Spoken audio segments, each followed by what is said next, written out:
नमस्कार। आइए सुनते हैं वचनामृत का अगला भाग प्रव्राजिका पुण्यव्रत प्राणा माता जी से। तव कथामृतं तप्तजीवनं कविभिरीडितं कल्मषापहं श्रवणमङ्गलं श्रीमदाततं भुवि गृह्णन्ति ये भूरिदा जनाः। श्री रामकृष्ण वचनामृत में 9वां परिचय चल रहा है। दक्षिणेश्वर में भक्तों के साथ श्री रामकृष्ण देव हैं। शाम हो गई। काली मंदिर, राधा कांत जी के मंदिर और अन्य कमरों में बत्तियां जला दी गई है। श्री रामकृष्ण अपनी छोटी खाट पर बैठे हुए जगन माता का स्मरण कर रहे हैं। तदनंतर वे ईश्वर का नाम जपने लगे। घर में धूनी दी गई है। एक और दीवट पर दिया जल रहा है। कुछ देर बाद शंख, घंटा आदि बजने लगे। काली मंदिर में आरती होने लगी। तिथि शुक्ला दशमी है। चारों ओर चांदनी छिटक रही है।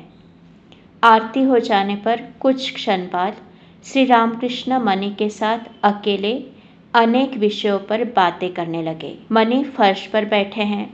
निष्काम कर्म तथा विद्या का संसार। श्री रामकृष्ण, कर्म निष्काम करना चाहिए।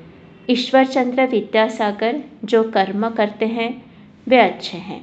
वह निष्काम कर्म करने की चेष्टा करते हैं। मणि, जी हाँ। अच्छा, जहाँ कर्म है वहाँ क्या ईश्वर मिलते हैं? राम और काम क्या एक ही साथ रहते हैं? हिंदी में मैंने पढ़ा है कि जहाँ काम तहाँ राम नहीं, जहाँ राम नहीं काम। श्री रामकृष्ण, कर्म सभी करते हैं। उनका नाम लेना कर्म है। सांस लेना और छोड़ना भी कर्म है। क्या मजाल है कि कोई कर्म छोड़ दे। इसलिए कर्म करना चाहिए, किंतु फल ईश्वर को समर्पित कर देना चाहिए। मणि, तो क्या ऐसी चेष्टा की जा सकती है कि जिससे अधिक धन मिले? श्री रामकृष्ण, हाँ, की जा सकती है, किंतु यदि विद्या का परिवार हो तो अधिक धन कमाने का प्रयत्न करो, परंतु सदुपाय से। उद्देश्य उपार्जन नहीं, ईश्वर की सेवा है। धन से यदि ईश्वर की सेवा होती है तो उस धन में दोष नहीं है। मणि, घर वालों के प्रति कर्तव्य कब तक रहता है? श्री रामकृष्ण, उन्हें भोजन वस्त्र का अभाव न हो। संतान जब स्वयं समर्थ होगी तब भार ग्रहण की आवश्यकता नहीं। चिड़ियों के बच्चे जब खुद चुगने लगते हैं तब माँ के पास यदि खाने के लिए आते हैं तो माँ चोंच मारती है। मणि, कर्म कब तक करना होगा? श्री रामकृष्ण, फल होने पर फूल नहीं रह जाता। ईश्वर लाभ हो जाने से कर्म नहीं करना पड़ता, मन भी नहीं लगता। ज़्यादा शराब पी लेने से मतवाला होश नहीं संभाल सकता। दुअन्नी भर पीने से कामकाज कर सकता है। ईश्वर की ओर जितना ही बढ़ोगे उतना ही वे कर्म घटाते रहेंगे। डरो मत। गृहस्थ की बहू के जब लड़का होने वाला होता है तब उसकी सास धीरे धीरे काम घटाती जाती है। 10वें महीने में काम छूने भी नहीं देती। लड़का होने पर वह उसी को लिए रहती है। जो कुछ कर्म है, जहाँ वे समाप्त हो गए कि चिंता दूर हो गई। गृहिणी घर का सारा कामकाज समाप्त करके जब कहीं बाहर निकलती है तब जल्दी नहीं लौटती, बुलाने पर भी नहीं आती। ईश्वर लाभ तथा ईश्वर दर्शन का अर्थ। मणि, अच्छा, ईश्वर लाभ के क्या माने हैं? ईश्वर दर्शन किसे कहते हैं और किस तरह होते हैं? श्री रामकृष्ण, वैष्णव कहते हैं कि ईश्वर मार्ग के पथिक 4 प्रकार के होते हैं: प्रवर्तक, साधक, सिद्ध और सिद्धों में सिद्ध। जो पहले ही पहल मार्ग पर आया है वह प्रवर्तक। जो भजन, पूजन, जप, ध्यान, नाम, गुण, संकीर्तन आदि करता है वह साधक है। जिसे ईश्वर के अस्तित्व का अनुभव मात्र हुआ है वह सिद्ध है। उसकी वेदांत में एक उपमा है। वह यह कि अंधेरे घर में बाबूजी सो रहे हैं। कोई टटोल कर उन्हें खोज रहा है, कोई कोच पर हाथ लगाता है तो वह मन ही मन कह उठता है यह नहीं है। झरोखा छू जाता है तो भी कह उठता है यह नहीं है। दरवाजे में हाथ लगता है तो यह भी नहीं है। नेति नेति नेति। अंत में जब बाबूजी की देह पर हाथ लगा तो कहा, यह बाबूजी, यह है, अर्थात अस्थि का बोध हुआ। बाबूजी को प्राप्त तो किया किंतु भली भांति जान पहचान नहीं हुई। एक दर्जे के और लोग हैं जो सिद्धों में सिद्ध कहलाते हैं। बाबूजी के साथ यदि विशेष वार्तालाप हो तो वह एक ही और अवस्था है। यदि ईश्वर के साथ प्रेम भक्ति द्वारा विशेष परिचय हो जाए तो दूसरी ही अवस्था हो जाती है। जो सिद्ध है उसने ईश्वर को पाया तो है, किंतु जो सिद्धों में सिद्ध है उसका ईश्वर के साथ विशेष परिचय हो गया है। परंतु उनको प्राप्त करने की इच्छा हो तो एक न एक भाव का सहारा लेना पड़ता है, जैसे शांत, दास्य, सख्य, वात्सल्य या मधुर। शांत भाव ऋषियों का था, उनमें भोग की कोई वासना न थी। ईश्वर निष्ठा थी जैसी पति पर स्त्री की होती है। वह यह समझती है कि मेरे पति गंधर्व है। दास्य जैसे हनुमान का, कामकाज करते समय सिंह तुल्य। स्त्रियों का भी दास्य भाव होता है, पति की हृदय खोलकर सेवा करती है।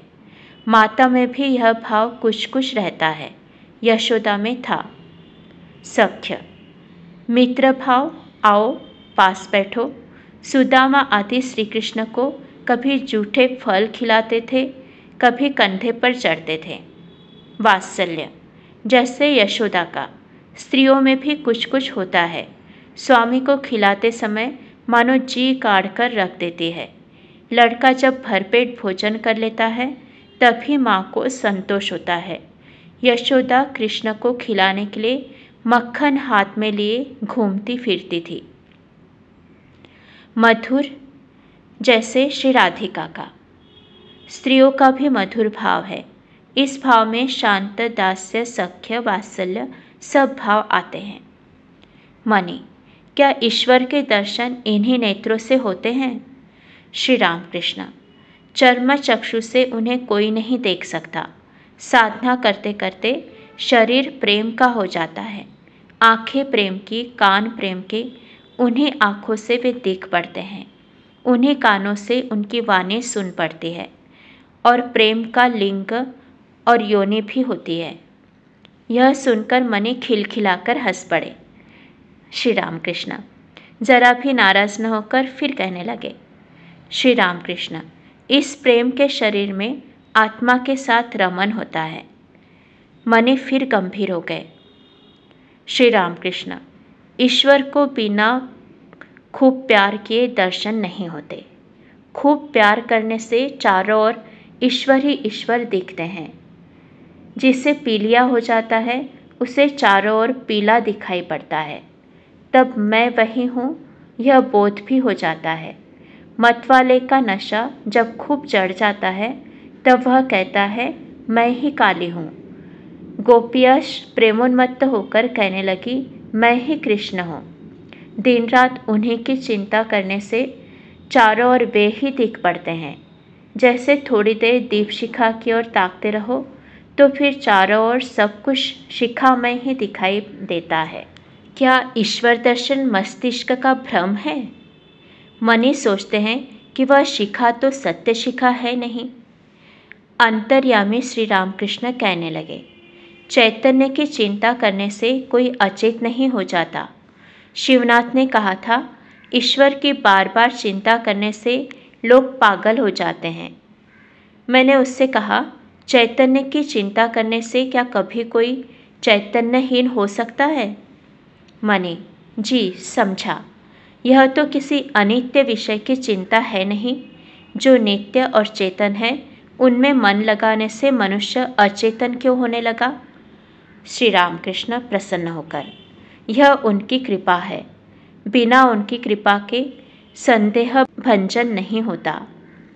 आत्मदर्शन के बिना संदेह दूर नहीं होता। उनकी कृपा होने पर फिर कोई भय की बात नहीं रह जाती। पुत्र यदि पिता का हाथ पकड़कर चले तो गिर भी सकता है, परंतु यदि पिता पुत्र का हाथ पकड़े तो फिर गिरने का कोई भय नहीं। वे यदि कृपा करके संशय दूर कर दे और दर्शन दे तो फिर कोई दुख नहीं, परंतु उन्हें पाने के लिए खूब व्याकुल होकर पुकारना चाहिए, साधना करनी चाहिए, तब उनकी कृपा होती है। पुत्र को दौड़ते हाफते देखकर माता को दया आ जाती है। माँ छिपी थी, सामने प्रकट हो जाती है। मनी सोच रहे हैं, ईश्वर दौड़ धूप क्यों कराते हैं? श्री रामकृष्ण तुरंत कहने लगे, उनकी इच्छा की कुछ देर दौड़ धूप हो तो आनंद मिले। लीला से उन्होंने इस संसार की रचना की है, इसी का नाम महामाया है। अतएव उस शक्ति रूपिणी महामाया की शरण लेनी पड़ती है। माया के पाशों ने बांध लिया है, फांस काटने पर ईश्वर के दर्शन हो सकते हैं।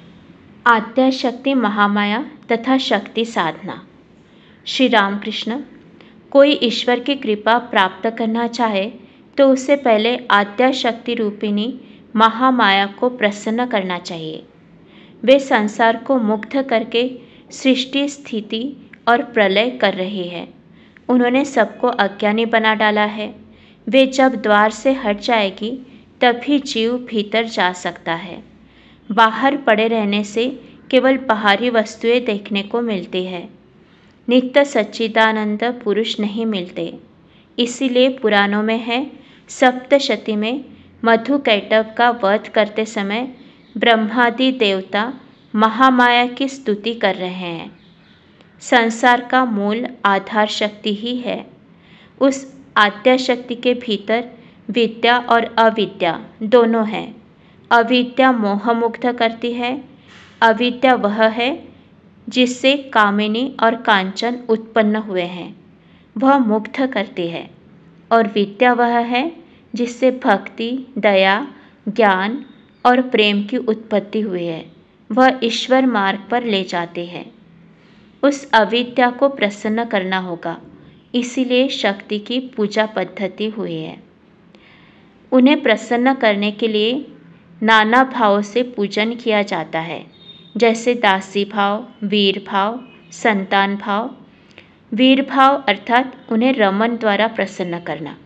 शक्ति साधना सब बड़ी विकट साधनाएं थी, दिल लगी नहीं। मैं माँ के दासी भाव से और सखी भाव से 2 वर्ष तक रहा, परंतु मेरा संतान भाव है। स्त्रियों के स्तनों को मातृस्तन समझता हूँ। लड़कियाँ शक्ति की एक एक मूर्ति है। पश्चिम में विवाह के समय वर के हाथ में छुरी रहती है। बंगाल में सरोता अर्थात उस शक्ति रूपिणी कन्या की सहायता से वर मायापाश काट सकेगा। यह वीर भाव है। मैंने वीर भाव से पूजा नहीं की, मेरा संतान भाव था। कन्या शक्ति स्वरूपा है। विवाह के समय तुमने नहीं देखा, वर अहमक की तरह पीछे बैठा रहता है, परंतु कन्या निशंक रहती है। आशा है वचनामृत का ये भाग भी आप सभी को अच्छा लगा होगा। ऐसे ही और वीडियोस देखने के लिए देवाक्षर के साथ जुड़े रहिए। चैनल को सब्सक्राइब कीजिए, वीडियोस को दोस्तों के साथ शेयर कीजिए और लाइक का बटन ज़रूर दबाएं।